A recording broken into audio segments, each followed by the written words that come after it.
సాయిరామ్. ఆ సాయినాథుని ఆశీర్వాదంతో ప్రతి ఒక్కరూ కూడా ఆనందంగా, ఆరోగ్యంగా, అష్టైశ్వర్యాలతో ఉండాలని మనస్ఫూర్తిగా కోరుకుంటున్నానండి. అనంతకోటి బ్రహ్మాండ నాయక రాజాదిరాజా యోగిరాజా పరబ్రహ్మ శ్రీ సచ్చిదానంద సద్గురు సాయినాథ్ మహారాజుకి జై. ఎక్కడెక్కడో తిరిగి ఎక్కడా కూడా మీ సమస్యకు పరిష్కారం దొరకక అయోమయ పరిస్థితిలో ఏం చేయాలో పాలుపోక ఉన్నారా? అయితే మీకోసమే ఇప్పుడు నేను చెప్పబోయే విషయం శ్రీ షిరిడి సాయిబాబా జ్యోతిషాలయం అండి. గురువుగారు సిద్ధాంతి సుబ్రహ్మణ్యం రాజు గారు. మీరు ఎక్కడికి వెళ్లాల్సిన అవసరం లేదండి. ఫోన్లో గురువుగారిని సంప్రదిస్తేనే ఒక అంజనం వేసి మీ సమస్య ఏంటి, దానికి పరిష్కారం ఏంటి అనేది మీకే స్వయంగా గురువుగారు వివరిస్తారు. మీరు ఒక్కసారి నమ్మకంగా కాల్ చేసి చూడండి, మీకే అర్థమవుతుంది నేను ఎందుకు ఇంత నమ్మకంగా చెప్తున్నాను అనేది.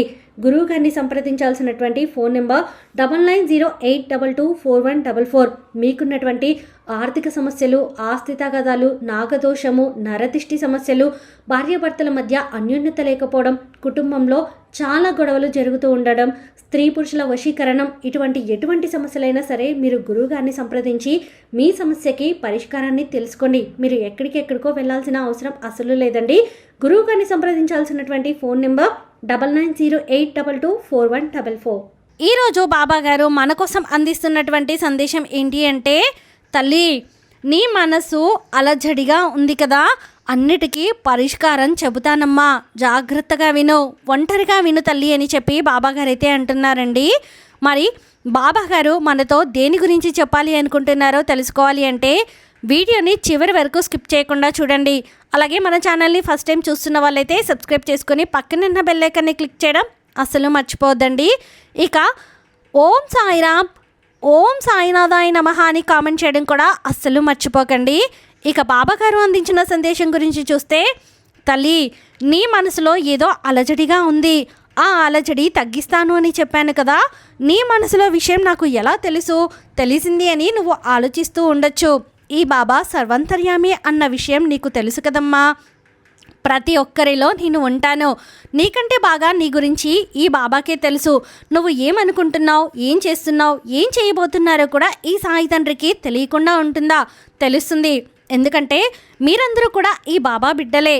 మీకు ఎప్పుడు ఏం కావాలి, ఏం చేయాలి అనేది నేను చూసుకుంటాను. అదేవిధంగా నీ మనసులో ఏమి ఆలోచిస్తున్నావు అనేది కూడా నేను తెలుసుకుంటాను. అలాంటి విషయాలు తెలుసుకునే ముందుగా ఈ విధంగా జాగ్రత్త పడు. తల్లి నీకు ఈ సందేశం నీ ముందుకు తీసుకొచ్చాను. నా బిడ్డ ఏదో చెడు మార్గంలో పోవడానికే ఆలోచిస్తూ ఉన్నాడు, చెడుదారిలో పోతాడు అని ఈ సాయికి అనిపించింది. ముందుగానే హెచ్చరించడానికి వచ్చానమ్మా.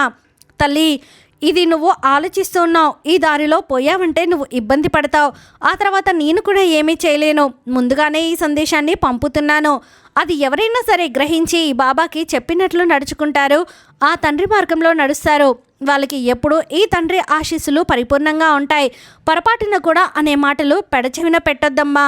నేను జాగ్రత్తగా కాపాడుకోవడానికి ఈ బాబా ఆశీర్వాదం ఎప్పుడు కూడా పరిపూర్ణంగా ఉంటుంది. ఇందులో ఎలాంటి సందేహమూ లేదు.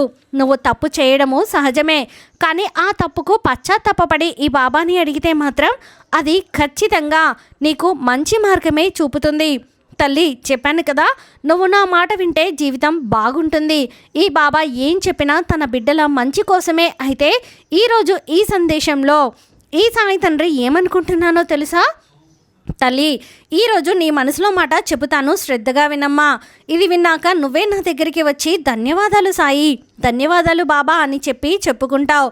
ఇక నీ మనసులో భయాన్ని వదిలిపట్టు. నీ మనసులో భయానికి చోటు ఇవ్వకు.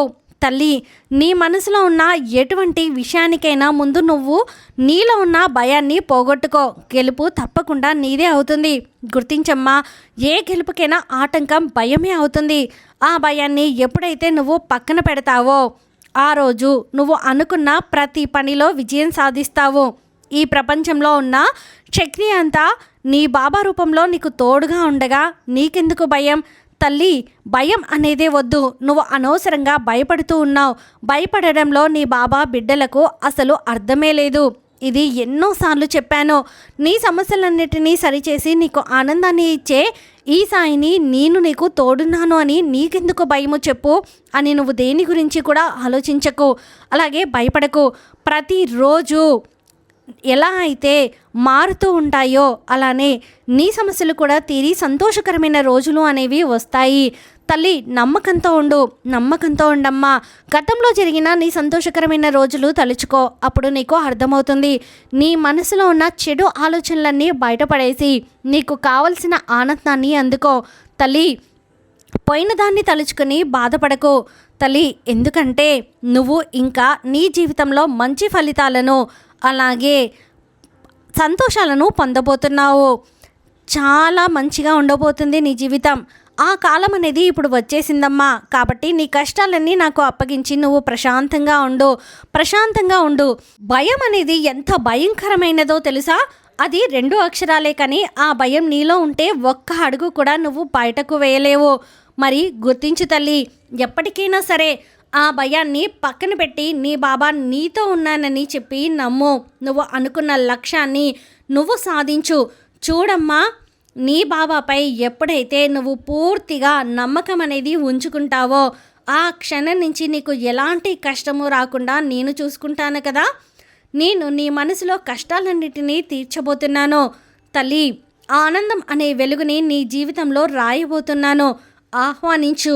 ఇప్పుడు జరిగేవి చూసి బాధపడకు, ఎందుకంటే ఇవి శాశ్వతం కాదని తెలుసుకో. నీ సమస్యలన్నిటికీ పరిష్కారం నేను చూపిస్తాను. నేను తొలగిస్తానమ్మా. నన్ను నమ్ము తల్లి. ఇక నువ్వు మనశ్శాంతిగా ఉండడానికి కావలసిన పనులన్నీ నేను ఆరంభించేశాను. నీకు ఇక ఏ ఆలోచన, ఎటువంటి అనుమానం అనేది అవసరం లేదు. నా బాబా నాకు తోడున్నారు అని నువ్వు నమ్మి ధైర్యంగా నీ పనులను మొదలుపెట్టు. నిన్ను వదిలి నేను ఎక్కడికి వెళ్ళను తల్లి. ఎందుకు అనవసరంగా ఆలోచిస్తూ ఉన్నావు చెప్పు. నేను ఇప్పుడు కూడా నా బిడ్డ పక్కనే కూర్చొని తన సందేశాన్ని వినిపిస్తున్నాను అని నాకు తెలుసు. ఒక్కసారి గమనించావంటే నా స్పర్శ, నా శ్వాస అన్నీ నీకు తగులుతూ ఉంటాయి, తెలుస్తూ ఉంటాయి. నా బిడ్డ తలపై నేను చెయ్యి పెట్టి నేను బుజ్జగిస్తూ నా మాటలు చెబుతున్నాను. అది నువ్వు గ్రహించగలుగుతున్నావు. నీ నీడలా నీ చుట్టూ నేను ఉన్నానమ్మా. నా అనుగ్రహం పొందిన నీకు అంతా కూడా మంచి జరుగుతుంది తల్లి. నువ్వు ఆనందపడే అద్భుతాలు నీ జీవితంలో బోలెడన్ని జరిపిస్తాను. ఎక్కువగా ఆలోచించి బాధపడనవసరం లేదు. అన్నీ కూడా నేను చూసుకుంటాను కదా. ఇప్పుడు ఏదైతే నీ మనసులో జరగాలని కోరుకుంటూ ఉన్నావో అది తప్పకుండా జరిగేలా చేస్తాను. అందులో ఎలాంటి అనుమానము లేదు. అనుమానం నీకు అస్సలు వద్దు. నీ మనసులో ఆనందంగా ఉంచడం నా బాధ్యత. అది నా బాధ్యతగా తీసుకొని నీ మనసును నొప్పించే వారికి నేను బుద్ధి చెప్తాను.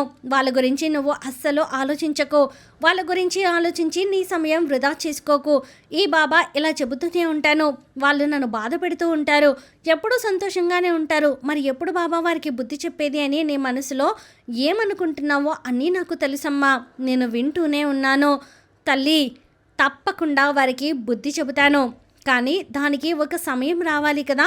వాళ్ళు నిన్ను ఏడిపించి ఎంతలా అయితే సంతోషపడుతున్నారో దానికి 100 రెట్లు బాధని వాళ్ళు అనుభవిస్తారు.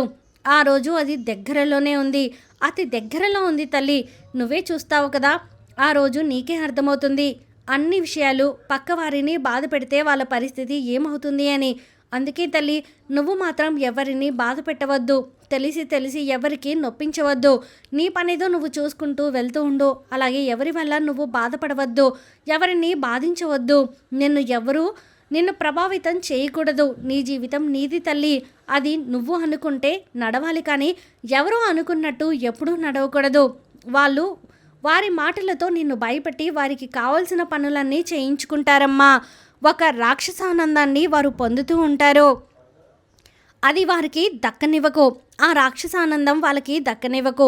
నీ పని నువ్వు చేసుకో. అందులో తప్పకుండా విజయం వస్తుంది. నువ్వు నమ్మితే చాలు. అది మంచి పని అయితే చాలు. ఎవ్వరికీ సమాధానం సంజాయిషి చెప్పాల్సిన అవసరం కూడా లేదు. ధైర్యంగా ఆ పని నువ్వు చేసుకుంటూ వెళ్ళు చాలు. ధైర్యంగా ఆ పని నువ్వు చేస్తే తల్లి ఎప్పుడు ఈ తండ్రి నీకు తోడుగా ఉంటారని గ్రహించు. ఎందుకు చెబుతున్నాను కదా, నిన్ను ఎవరైతే హేళన చేశారో, ఎవరైతే నిన్ను అవమానించారో, కించపరిచారో, తక్కువగా చూశారో వారికి తగిన శిక్షలతో అనుభవిస్తారు. అవి మామూలు శిక్షలు కూడా కాదు తల్లి.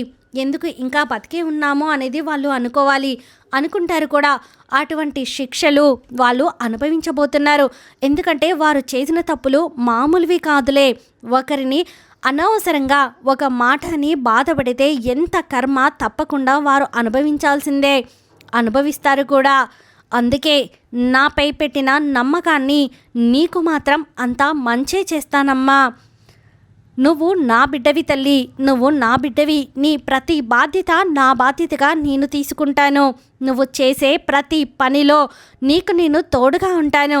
ఇందులో ఎలాంటి సందేహమూ లేదు. నువ్వు ఎదురు చూసే విషయాలు తానుగా అన్నీ జరిగిపోయేలా నేను చూసుకుంటాను.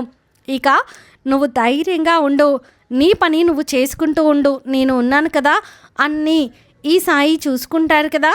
ఈ బాబా నీకు తోడుగా ఉండగా ఎవరూ కూడా నిన్ను ఏమి చెయ్యలేరు అన్న విషయాన్ని గుర్తుంచుకో. ఎవరు నిన్ను హేళన చేయలేరు, తక్కువ చేసి చూడలేరు, నీకు కష్టాన్ని కలిగించలేరు అని చెప్పి బాబాగారు అయితే అంటున్నారండి. ఈ వీడియో మీకు నచ్చితే ప్లీజ్ లైక్ చేయండి. మరికొంతమంది సాయి భక్తులకు వీడియోని షేర్ చేయండి. ఫస్ట్ టైం ఛానల్ని చూస్తున్న వాళ్ళు సబ్స్క్రైబ్ చేసుకొని పక్కనే ఉన్న బెల్ ఐకాన్ని క్లిక్ చేయడం అసలు మర్చిపోద్దండి. ఆ సాయినాథుని ఆశీర్వాదంతో ప్రతి ఒక్కరూ కూడా ఆనందంగా, ఆరోగ్యంగా, అష్టైశ్వర్యాలతో ఉండాలని మరొక్కసారి మనస్ఫూర్తిగా కోరుకుంటున్నానండి. సర్వేజన సుఖినో భవంతు. ఓం సాయిరామ్.